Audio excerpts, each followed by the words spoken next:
All right. Hello, everyone. Welcome to our broadcast. I am Agni James, and all right. Hello, everyone. Welcome to our. Hey, you're supposed to turn that off a little bit. Forgot about that part. Okay. I am Danielle Johnson. All right. How's everyone doing today? Hi, JT Farms. Hey, good to see you, JT Farms. Hi, P Barrow. Are we coming through all right? We had to adjust the volume setting. Are we coming through pretty good so far? All right. We'll take that as a yes. Okay. So today we thought we would discuss something of the utmost importance due to it being spring and the weather's finally starting to get nice. We figured we'd discuss nature. And Earth Day. And Earth Day, that's right, yeah. So we're going to discuss a little bit about nature and how important nature is to our well-being. And then we are going to jump into a guided meditation. And I wanted to apologize to anyone who saw my meditation last night. The Buddhist chant CD got a little loud at one point, so thank you for bearing with me with that. Okay. I liked it. I got real into the trance. It was like a different experience, but I enjoyed it. Yeah, I mean, it was all right. It was more immersive, I guess, because the chant was so kind of overpower. It was a little bit overpowering, but once you kind of got into it and allowed yourself to just feel the rhythm of it, I think it kind of grew on me at least a little bit. So, okay, so Dr. Danielle Johnson and I were out in Forest Preserve today. We were going for a hike, and it was beautiful day. It was about 60 degrees. The sun was out, and prior to going, we were both kind of stressed. We were actually talking a little bit about it. You know, we both were having some anxiety, and then we went out in nature and just walking around a bunch of trees and by a marsh, and it just completely alleviated our anxiety. So then we started thinking, well, that's kind of interesting. What is it about nature that actually can have this power, that can have this ability to actually, just bring us, away from all our stress and anxiety and just kind of recenter us. So, like, what were your thoughts about the experience Today? Yeah. Or nature in general, whatever. Well, so for me today, and I think this is kind of in general, so it's like a safe space to open my soul. Got and it. When I am out in the everyday world, so I taught a class today, when I am out and with my students, even though there's some performance going on there's some, you got to be a teacher, and so you can't just be in the nominal world, right? You can't just be, you can't just, you got to be in the phenomenal world, right? The numeral world, correct. Or yes. The numeral world, sorry. Yeah. So hey, Roko Hemda, good to see you. Hi. All right. So for me, and I remember one time I had the worst anxiety of my life. So it was terrible. I would wake up every day, frequently misunderstood. Oh, hey, for your lung function. Yeah, that's a good point. That really is. Nice. I'm gonna have to look up the science behind that. Terpenes or things like that. Interesting. All right, cool. We're both very scientifically minded, so we'll probably look it up after this. Right? Thanks for the tip, and we appreciate you tuning in. Okay. So I had this place. So where my undergrad campus, there was a place called the Lagoon, and so there's this big pond in the middle of campus, and there's trees all around it and geese and stuff. And I had this one tree, and I called it my grandpa tree. Yeah. And because it just reminded me of my grandpa. My grandpa he was a man of few words, but he was kind, and he was hardworking and steadfast, and just... Well, hold on. Are trees hardworking?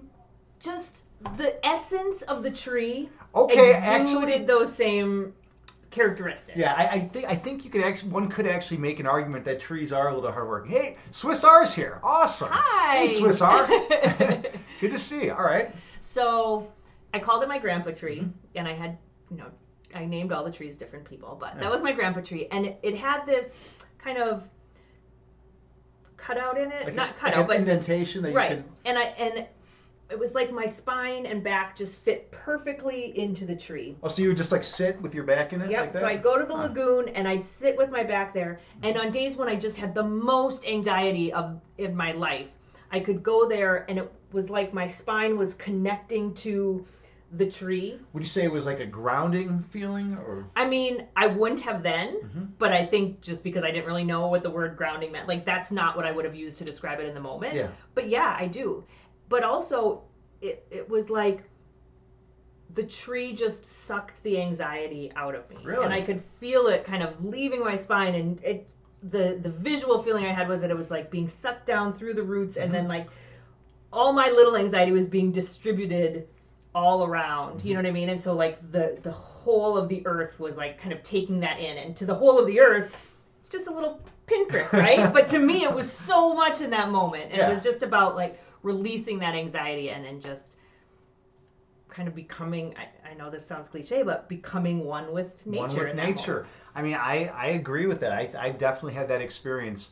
Have any of you ever had the experience where you're just out in nature, you know, after like a stressful day, and all of a sudden you just feel a little more peaceful and you feel a little more relaxed? I mean, I've definitely felt that many times in my life. In fact, I tend to use nature as a mechanism to cope with a lot of the anxiety and stress from daily living. So, yeah, I definitely see that. Mm-hmm. One thing I wanted to bring up, which is kind of interesting that I was thinking about earlier, is the evolutionary component of nature and why we might feel so relaxed and calm in nature at times. So if you think about it, human beings have not really changed much for the last 200,000 years, genetically speaking. We are still genetically pretty much the same as we were 200,000 years ago. So when we evolved in an environment with, you know, trees and, you know, wildlife and, you know, rivers and streams and oceans and all that stuff. So that is, you know, we evolved to be productive in that environment. That's the environment that's most conducive to our success, and that's why we evolved the given way we did. So when we're at home just staring at screens all day, or at the office staring at screens, or just sitting, you know, in some, you know, the 80th floor of some office building all day, you know, looking at, you know, I don't know, just paper and plastic everywhere and metal.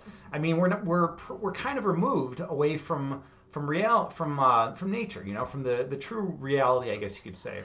So it makes sense from an evolutionary context that yes, we would be more, we would feel healthier and more centered and more grounded if we're in our natural habitat, which is just being out in fresh air and you know, being out around trees and rivers and streams and all that, because that is the environment that we, you know, that we evolved in. So there is that interesting evolutionary component as well. So that's something to consider. And I think, like, frequently misunderstood is alluding to too, is just the fresh air. Absolutely. The different, like the whole air versus the air in your apartment. Mm-hmm. Oh yeah, sunlight too, for sure. Sunlight. Definitely, vitamin D production. I know that happens. Maybe some other barefoot walking. Well. Yes. Lots of. So cool. So I'm not as big in that, but I'm at huge. The beach I am. But I know, like, it's middle of winter and he's walking around with no shoes on. I love it. What are you doing? I love it. Yeah, totally. Barefoot walking is great. I feel a lot more connected to the ground. I mean, just you have to make sure you're walking in a clean environment. Unfortunately, humans have done things like break bottles all over the place in some environments. But there's one of my friends owns a 15-acre island in Byron, Illinois, out near me. And I rent it out from him a couple weekends every year, and a bunch of friends and I go out there and we go camping. And the island is clean. So when you're on the island, you can walk around barefoot and you're just, your toes and your feet are just digging in the dirt, and you feel really grounded and just kind of in tune with your environment, as opposed to like having, you know, socks and then the layer of socks and the layer of shoes and, you know, whatever else you have, you know, kind of dampening that connection between your feet and the actual ground. So that's something interesting too. I know I'm about to get my sandals out. I wear sandals basically starting about the time that even 40s, I'm starting to wear sandals all the time. And just because I know it's not exactly there, but Yes, definitely nature streams. Yeah. All about. See, we should take our hiking streams. Oh, Swiss, you do? Do you do hiking streams? Or we could. Yeah, I mean, if you do hiking streams, we could always raid that. That'd be cool. I think hiking streams are awesome, and nature streams. That stuff's just it's so peaceful. It's so grounding. It's wonderful. If any of you don't know, Swiss R is an awesome streamer, and he does all sorts of amazing content. So definitely check out Swiss R's stream.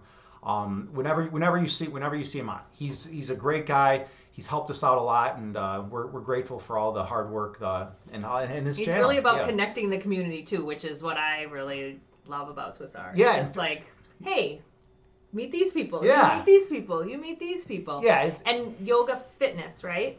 Yoga fitness helped. Yeah, yoga fitness helped. Definitely. There's Swiss R was. No, that's his channel. Oh, that's your channel, Yoga Fitness. All right, cool. I get confused. We met so many people recently in the fitness Twitch, yoga. Sorry. In the Twitch community that it's hard to keep everyone's channel in mind and whatnot. Fitness yoga. Fitness yeah. yoga. Sorry. Okay, everyone check out.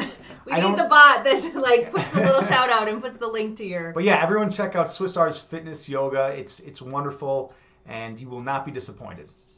Okay. Did you have anything else to say about nature? No, just let's go do some streams in nature. Oh, some called you Connector some years ago. Yep, I can see that. All right, nice. All right, so yeah, we're gonna actually just start up a meditation. We're gonna want some feedback about the volume of the Buddhist chant CD that we're gonna play. So we're gonna start that up and let us know if it's too loud, if you could, because we would greatly appreciate that. All right, what does everyone think? Is it too loud right now?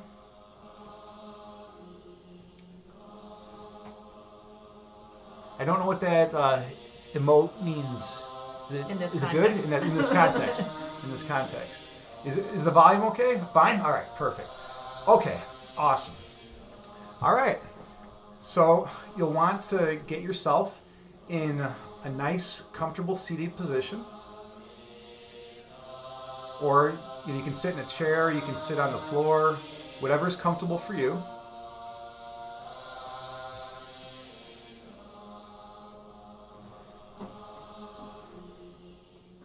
And then you're going to want to close your eyes and take a slow, deep inhale in through your nose, gently raising your belly. And a slow, deep exhale through your mouth, gently lowering your belly. And a slow, deep inhale through your nose, gently raising your abdomen. And a slow, deep exhale through your mouth, gently lowering your abdomen. The chime goes off every 2 seconds and can be used to help each person find a nice, comfortable, and regular breath count that works for them.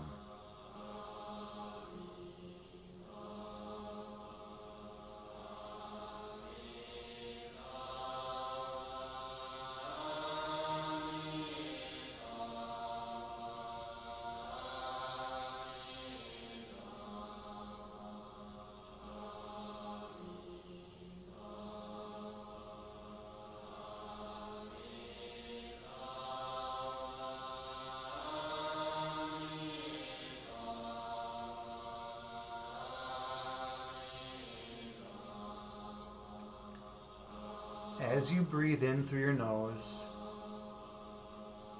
gently raising your belly, and as you exhale through your mouth, gently lowering your belly, reflect on nature. Think about the wonderful experiences you've had out in beautiful, picturesque settings, breathing in that fresh oxygen, and releasing all the impurities from your system.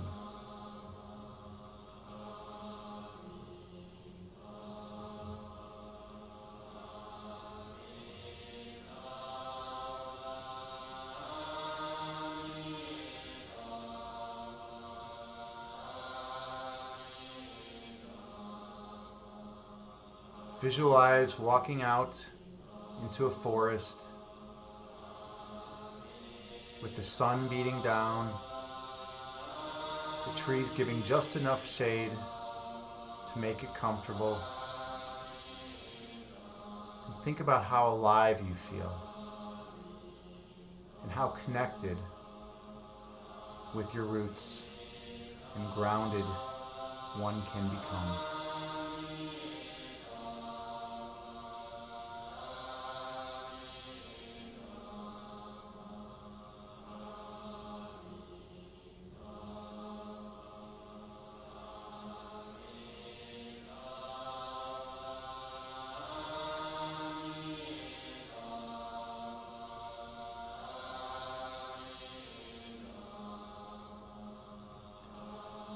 When distracting thoughts enter your mind,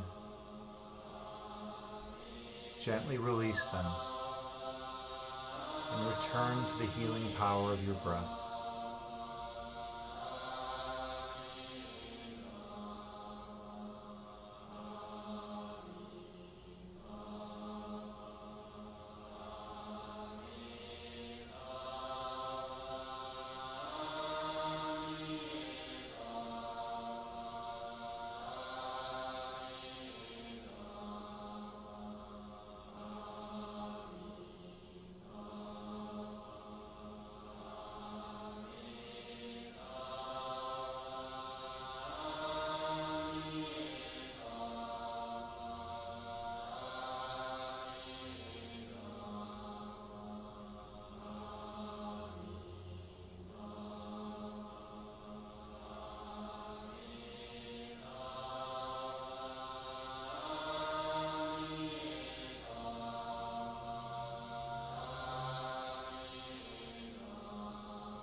We spend much of our lives planning what we're going to do next.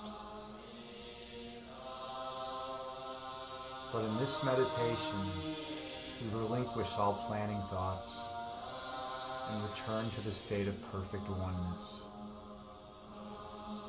Breathe in through the nose, gently raising your belly, and exhale through your mouth,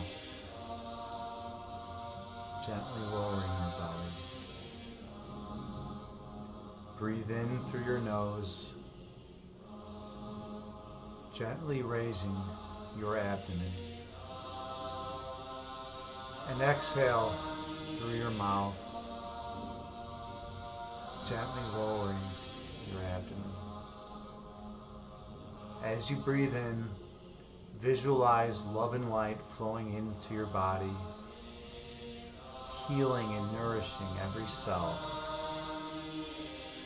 And as you exhale, release all that does not serve you. Stay true to your breath count throughout the remainder of the practice.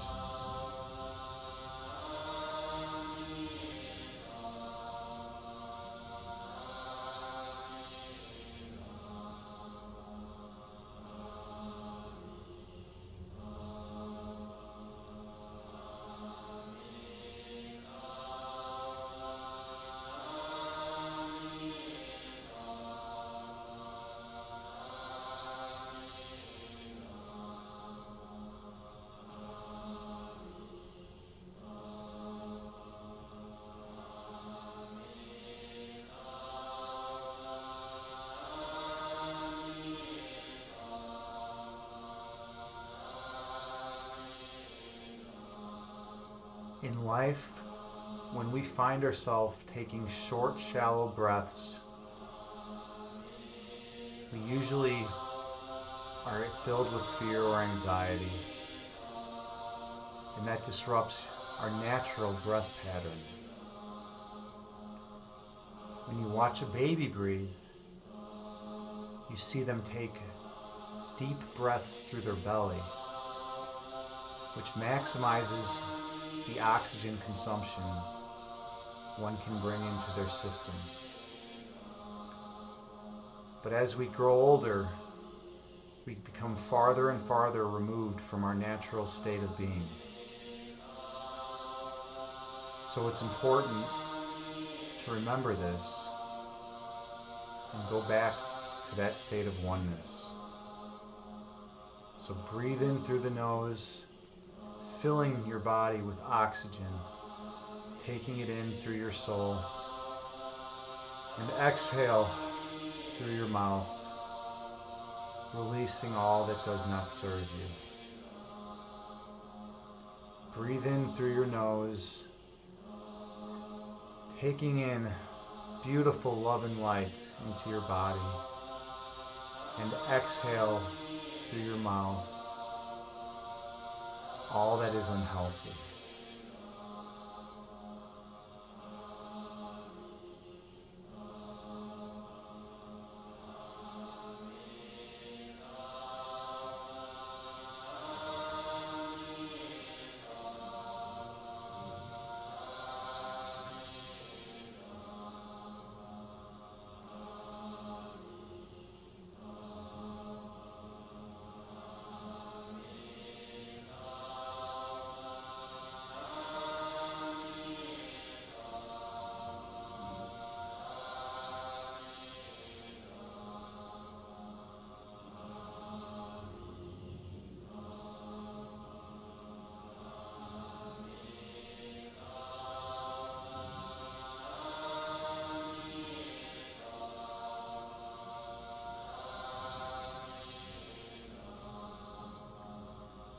Just like eating a healthy meal and walking in nature are nourishing for your body,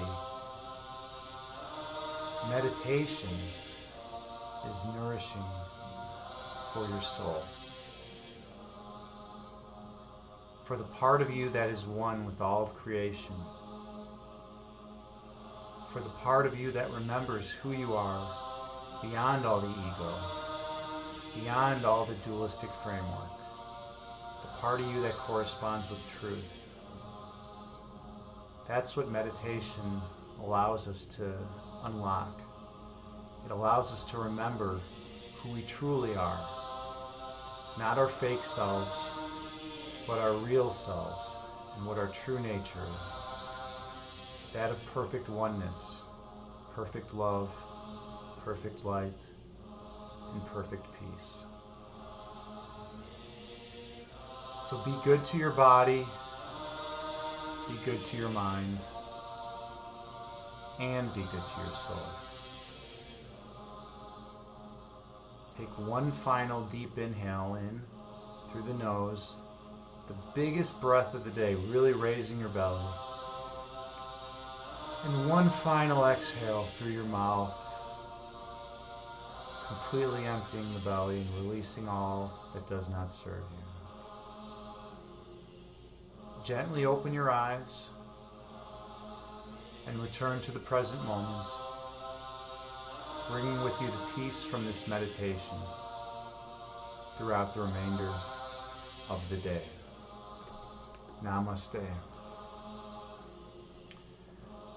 I am honored and grateful to have shared this meditation with everyone. Thank you so much for showing up.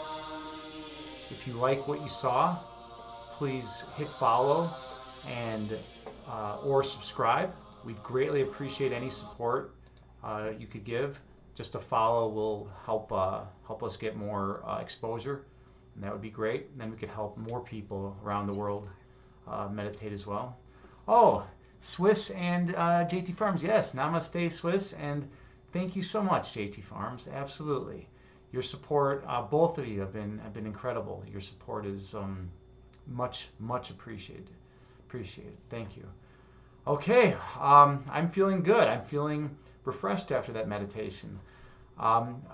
P. Barrow, I hope you found some peace in this. I know earlier you were saying you were having some stress today. I hope this kind of set your day day right, and you're more in alignment, and you're more grounded now. So thank you all so much. All right, well, we are going to raid someone. Let's raid Lily Lavender. Okay, I think this is her, right? Yeah, we are going to raid Lily Lavender.